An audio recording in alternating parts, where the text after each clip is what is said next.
Here, the interactions are similarities based on a high degree of correlation. And some methods look at all correlations. Some methods are a little bit more selective in that they look at correlations between transcription factors and their targets, or transcription factors and other genes. But either way, a lot of methods simply look at these correlations.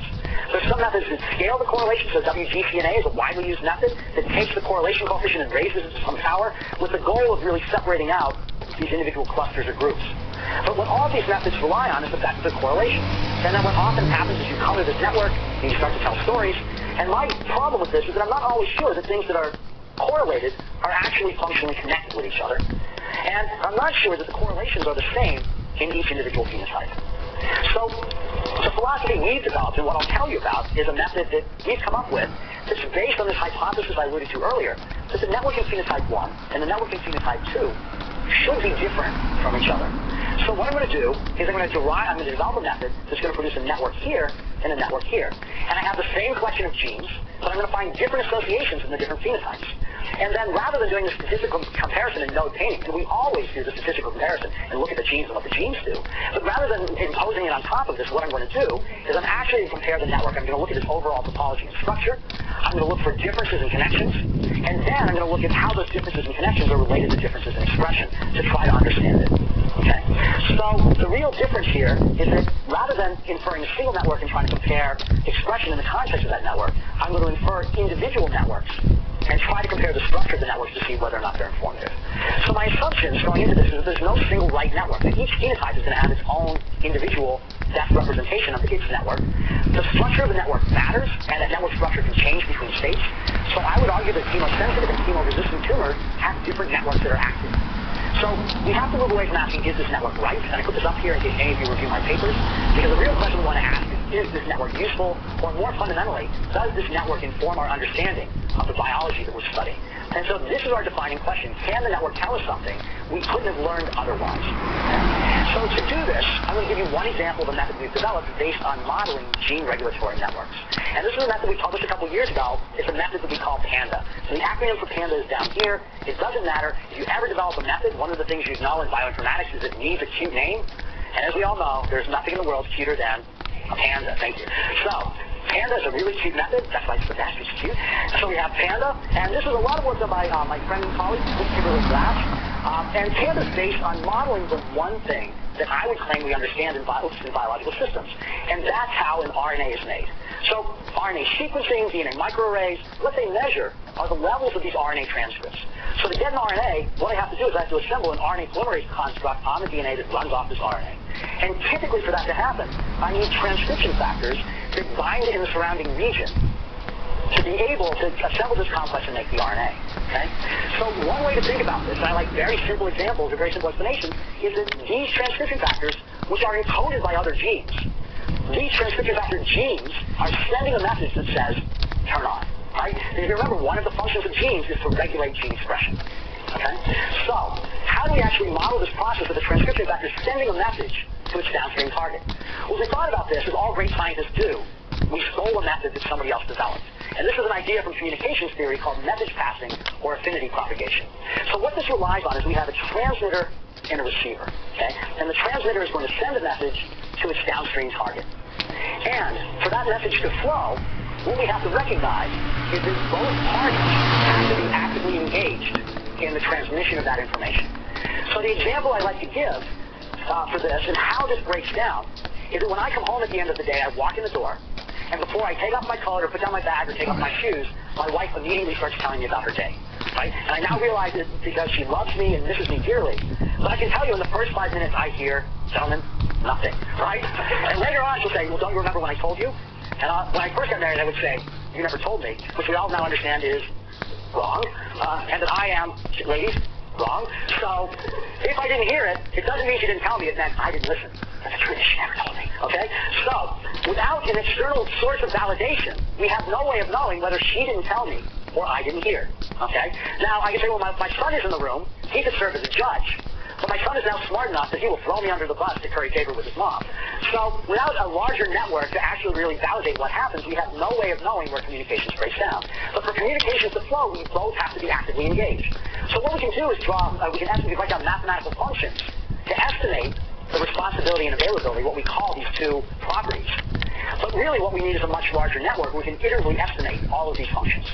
So if I were to tell you all about this method, and I were to give you a quiz at the end, and I were to measure how well you did based on that quiz, right?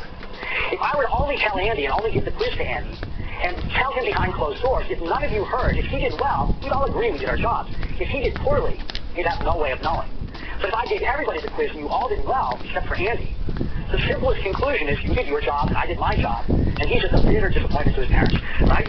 So, not true, he was really well. So, his parents are very proud. So, if we have a large enough network, we can actually iteratively estimate these functions. Now, one of the things that we try to use to build networks is the fact that there's a lot of prior information. So what I'm going to do is I'm going to assume that I can guess what that network is. So I'm going to use the fact that I know where transcription factors are likely to bind in the genome. I have transcription factor motifs, and I can scan the entire genome and construct a preliminary network. And then we have other sources of data. We have protein-protein interaction data because we know proteins interact with each other, and we have gene expression data from each condition. And so I'm going to take each edge of that network. I'm going to estimate the responsibility and availability. I'm then going to update my model, and I'm going to iterate this process until it converges. And then once I have a final network, I'm going to use that final network as a way of comparing between my different phenotypes. So the Panda paper describes some early applications. I'm going to give you one example that shows how this is at least in some way useful. And this is an application to comparing two subtypes of ovarian cancer. So this is a paper we published a couple years ago in which we identified doing a class discovery experiment with gene expression analysis, two subtypes in ovarian cancer that differ in their angiogenic potential. All right, so angiogenesis is the process by which tumors stimulate the development of blood vessels. And not surprisingly, patients who have the angiogenic subtype, whose tumors are creating blood flow, feeding themselves, have a poor long-term prognosis. So we have two subtypes that are defined in this paper, and what we wanted to do is ask, are the networks different between these subtypes in meaningful ways? So rather than using the data sets we use to derive these subtypes, we use the biggest available data set, that's in the Cancer Genome Atlas. We assign samples to the angiogenic and non-angiogenic subtype. We took Panda and we built individual networks for each one of the subtypes, and then we compared them. And for me, this was a really informative way of looking at these networks, because what we found were the differences in the connections. And in looking at these, what we really came to recognize was that the atom of the network is not the set of genes, but the intangible edges, the connections that differ between the two different subtypes. So we ran Panda, we compared the network, we picked out the 10 transcription factors that had the biggest changes in their connection. And this is a representation of the networks, the regulatory networks surrounding these 10 transcription factors. So the red edges are the angiogenic, the blue are the non-angiogenic. Here's the red, here's the blue. Study this carefully. This will be on the quiz I alluded to earlier. I'll have to draw these and tell you what the differences are. But if you look at them, you can actually see differences in the network. These differences are the differences that we want to try to capture and understand. So we spent a lot of time looking what the individual differences were. And then Kimberly Glass came up with what I think is a creative way of representing this data. So she calls it the donut because there's a hole in the middle. I think of it as, in terms of a toy I had when I was a kid, the spirograph. Right? So what we have is this pattern of connections. And what you can see, and I apologize, you can't read the names of the transcription factors up on the projector, but what you can see is that there's some genes outside here that are regulated by these transcription factors in very simple ways. But there's some in which the pattern of regulation is very complex, with multiple transcription factors appearing to play a role. So we asked ourselves, what are the differences in the connectivity between these transcription factors? And what we discovered was that there are many transcription factors that appear to co-regulate genes at a frequency that was far higher than we'd expect by chance.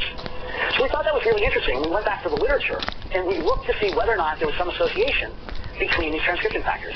And what we discovered is that the pairs that we saw in this list actually represented transcription factors that are known to form complexes, regulatory complexes, and that those regulatory complexes are associated with angiogenesis. And there's actually information in the literature about interfering with the dimerization of these transcription factors, or in this case with the SOX5 complex, with changing methylation in such a way that you interfere with the regulatory process and prevent angiogenesis. So for us, this was a really interesting validation, because what it did, what the analysis did, was that by comparing networks, we were able to find differences in a presumptive regulatory process.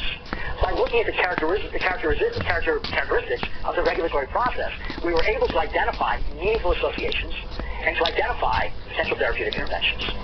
And so for us, this really provided grounding that we have other ways of looking at gene expression beyond just looking at the individual genes to start to think about networks. The jury's out as to what the best network method is, but there are lots of them out there. And as you start to analyze data, it's very useful to start looking at these methods to see beyond simple linear correlations, but come out of clustering, whether or not there are more complex patterns of association that can inform our understanding of the systems we look at. So There's a paper describing this application to angiogenesis. There's actually a paper describing an application of this kind of comparison to sexual dimorphism in chronic obstructive pulmonary disease. We have a paper describing Panda applied to asthma to children who respond or don't respond to corticosteroids, to different dietary interventions, to different subtypes in ovarian breast cancer. And so we're really starting to get a lot of mileage out of how we compare these networks. There are a lot more questions about networks than if I had more time. Almost at 90 minutes. If I had even more time, I would tell you more about those methods. But for today, hopefully I've convinced you that there's at least some interesting things we can start to look at once we get expression data that will allow us not only to discover known biology, known pathways, but potentially new biology, new signaling cascades, new signaling associations, new associations between sets of genes that may drive the biological phenotypes we're interested in.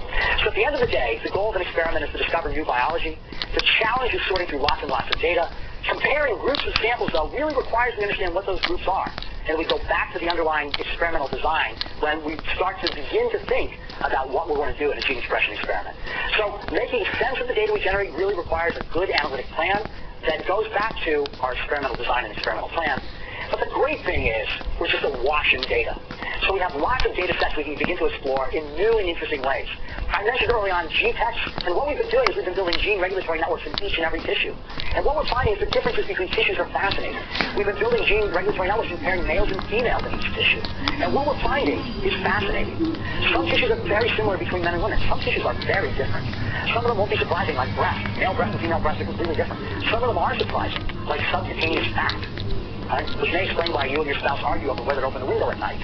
But subcutaneous fat is very different between men and women. And by looking at these networks, we're starting to understand some of the mechanisms why.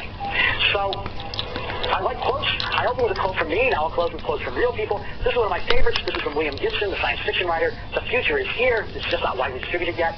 Thanks to YouTube, it's now broadly distributed. But this is one of my favorite quotes. My PhD is actually in theoretical physics. As you now know from listening to me, theoretical physicists are the smartest people on Earth. And so this is from Enrico Fermi, a physicist. Fermi said, before I came here, I was confused about this subject. After listening to your lecture, I am still confused, but at a higher level. So I hope I've raised your level of confusion, and I want to thank you for inviting me here today. Please join me in welcoming today's speaker, Dr. Howard Prasad. Thank you. Appreciate it. That's a conflict of interest shown here So it's great to be back here and to have a chance to catch up with what's happening here on campus, and also to update you a little bit on what's going on in the field of pharmacogenomics. And the issue around that we're trying to solve with pharmacogenomics hasn't changed and never will change. And that is that we now have many different active therapies for the treatment of most diseases. And the changes that will occur will be that there will be even more therapeutic options for these diseases. And I'm sure you have your favorite disease that does not currently have a therapy for most diseases, but for many of the common diseases, we have a lot of different choices to make. If you take something common like high blood pressure, there are over 100 FDA-approved drugs or drug combinations for the treatment of high blood pressure.